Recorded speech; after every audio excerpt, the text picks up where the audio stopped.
जों फ्रां तांबेदिंनि सामुनो नुगै गोमां जाजाक तंकसं लुकुरक नुजाक सिजाक लुकुरक तामनि बागिबा Hayme क्लाइख्या सुमु आजाजा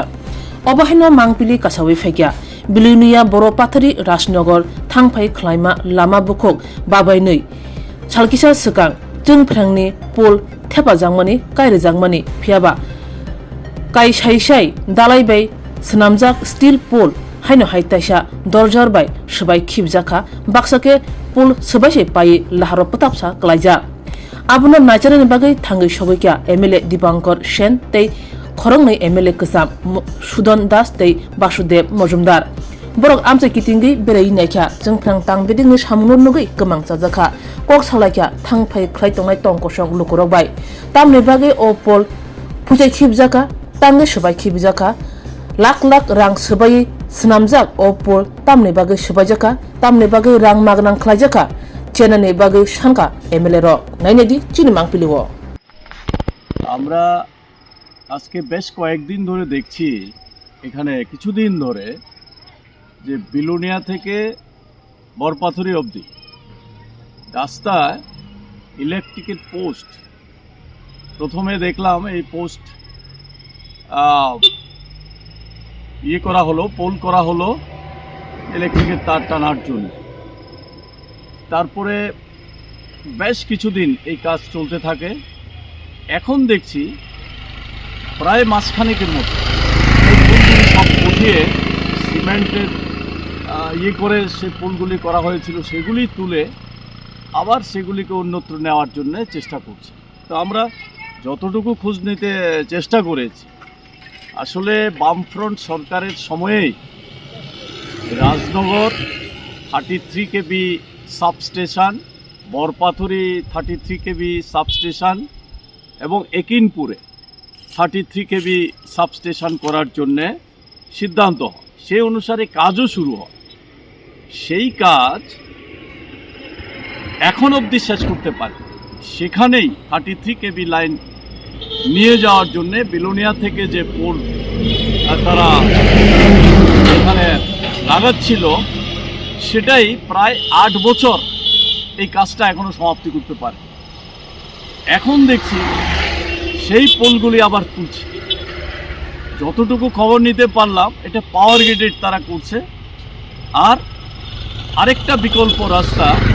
electric ডিপার্টমেন্টের তারা বিলোনিয়া থেকে উত্তর ভারতচন্দ্র হয়ে রাজনগর তারা নিয়ে গেছে তো একই লাইন নেওয়ার জন্য একবার পাওয়ার গ্রিডের তারা করছে আরেকদিকে ইলেকট্রিক ডিপার্টমেন্টের তারা করছে এখন একটা লাইন হয়েছে এই লাইনটা তুলে নিয়ে গেছে টাকা তো যাচ্ছে জনগণের টাকা এইভাবে একবার পুল বসানোর জন্যে আবার সে পুল তুলে নেওয়ার জন্য একবার টেন্ডার হলো বসানোর জন্য আবার তুলে নেওয়ার জন্য এই কাজ চলছে এখনও এই তিনটা সাবস্টেশন একটা বরপাথরি একটা রাজনগর একটা হচ্ছে একিনপুর 33 কেবি সাবস্টেশন যেটা করার কথা এখনও কমপ্লিট করতে পারে তো আমরা আজকে এখানে বিলোনিয়ার বিধায়ক শ্রী দীপঙ্কর সেন মহোদয় এবং প্রাক্তন বিধায়ক বাসুদেব মজুমদার সহ আমরা এই সমস্ত কাজটা দেখে বিদ্যুৎ ডিপার্টমেন্টের তার সঙ্গে যোগাযোগ করার চেষ্টা করেছি তারা কেউ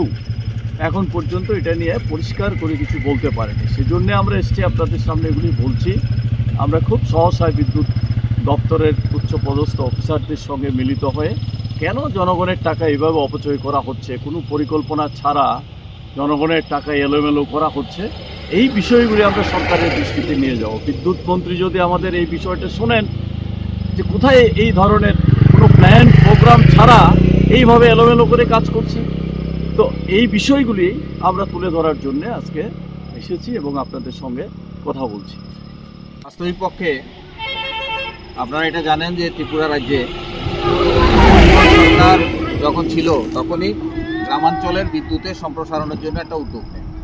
মন্ত্রী ছিল বাদল চৌধুরী তিনি প্রথম উদ্যোগ গ্রহণ করলেন তিনি এবং গ্রামের দিকে বিদ্যুতের সম্প্রসারণটা প্র্যাকটিক্যালি তখন শুরু হয়ে গেল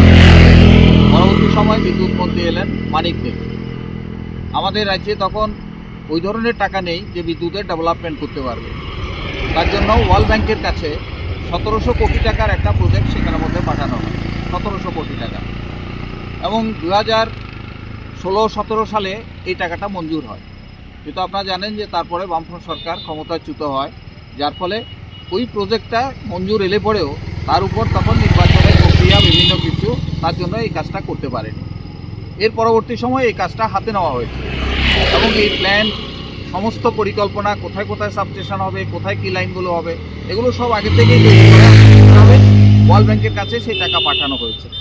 এখন ওয়ার্ল্ড ব্যাংকের কাছে শুধুমাত্র বিলোনিয়ার জন্য প্রজেক্ট পাঠানো হয়েছে তা না, এটা সারা রাজ্যের বিদ্যুতের ডেভেলপমেন্টের জন্য এই প্রজেক্টগুলো সেখানে পাঠানো হয়েছিল। এখন এই কাজ করতে গিয়ে আমরা একটা ভুতুরে কাজ সেখানের মধ্যে দেখলাম। মানুষের মধ্যে প্রশ্ন, কয়েকদিন আগে আমরা সোশ্যাল মিডিয়াতে দেখলাম, মানুষ যখন রাস্তা দিয়ে এখানে হাজার হাজার মানুষ যাত্রীরা যাতায়াত করে, তারা সবাই আমাদের কাছে ফোন করে জানতে চাইছে যে ঘটনাটা কী আসলে। এই পোলগুলো কাটানো প্রায় হাজার খানেকের উপরে পোল, আমার কাছে মনে হয় তার থেকে বেশিও হতে পারে। এবং প্রতিটা পোল ঢালাইয়ের ক্ষেত্রে নিচে 6 ফুট, আমি এখন মেপে দেখলাম 6 ফুট নিচে ঢালাই, তার উপরে আরও 1 ফুট সেখানে ঢালাই, তারপর হচ্ছে এই পোলগুলো, এই সমস্ত পোল এখন সেখানের মধ্যে তুলছে, যার জন্য আবার সে লক্ষ লক্ষ টাকা সেখানে সরকারের অপচয় হচ্ছে। পোলগুলো অনেকগুলো ভেঙে গেছে, এই পোলগুলো আবার কী কাজে লাগাবে, এত ভারী ভারী পোল ঢালাই সহ এটা কীভাবে কাজে লাগাবে এটা জানা নেই। আমরা যেটুকু খোঁজ নিয়ে দেখলাম যে পাওয়ার গ্রিড এই কাজটা করছে, এবং পাওয়ার গ্রিডের এই কাজটা করার ক্ষেত্রে সরকারের দপ্তরগুলোর সঙ্গে কোনো সম্পর্ক,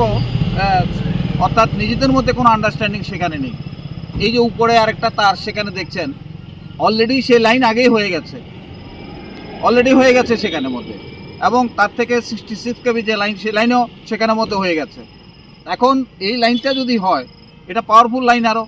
এবং এটা হয়ে গেছে কেবল দিয়ে। উপরে যে লাইনটা হয়েছে বরপত্রী থেকে, সবটা হচ্ছে কেবল দিয়ে। কারণ হচ্ছে এটাতে পাওয়ার বেশি, যে কোনো সময় কাজ করতে গেলে পরে 11 কেবির কাজ যদি করতে যায়, 33 কেবি অটোমেটিক তাকে টানে, যে কারণে এই লাইনগুলো খুব রিস্কি। যার ফলে এই এসটি লাইন যেগুলো আছে সেগুলোর ক্ষেত্রে এখানে ওপেন যদি হয়, এই লাইনটা আরও ডিস্টার্ব সেখানের মধ্যে হবে।